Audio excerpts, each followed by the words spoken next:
Hello and welcome to my channel where we discuss the Power Platform. So today's episode is all about how to do best practice from my point of view, and then also to look at naming conventions. So to start with, there's a coding standards documentation that I think is definitely worth visiting, and a lot of the kind of inspiration I've taken for this particular video is from there. So I'm just going to quickly show you what that is.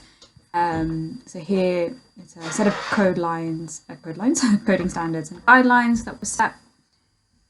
Just give that a second.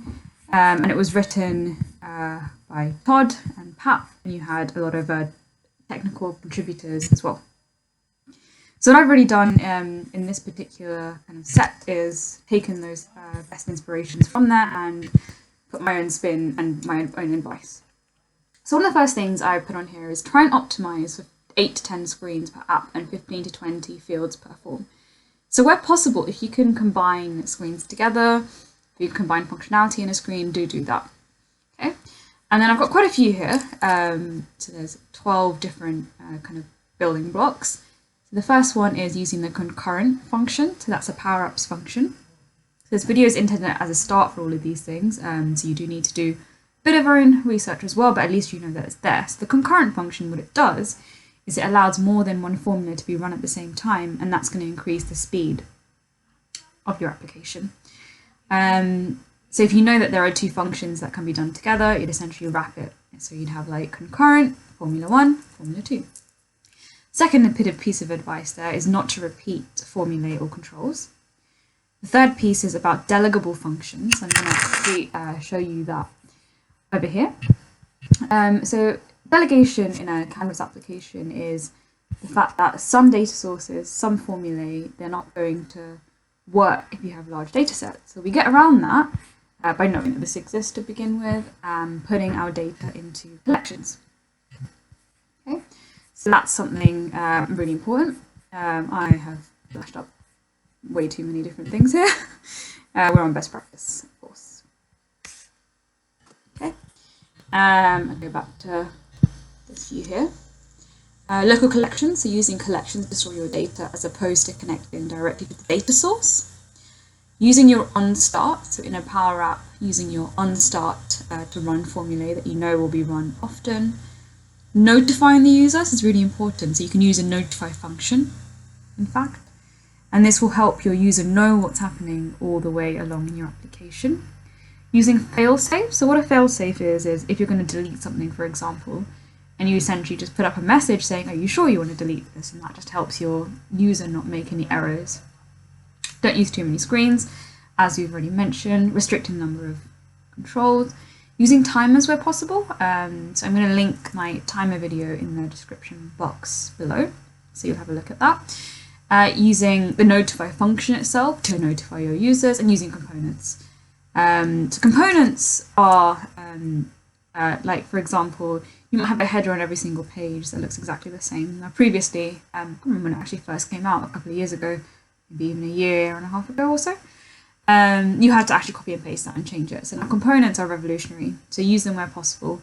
Use them in your many applications to keep them up to date. So the in the description, the link there will show you what a component is. That's really important. And then we'll come on and talk about naming conventions. So you need to name everything in your Power App.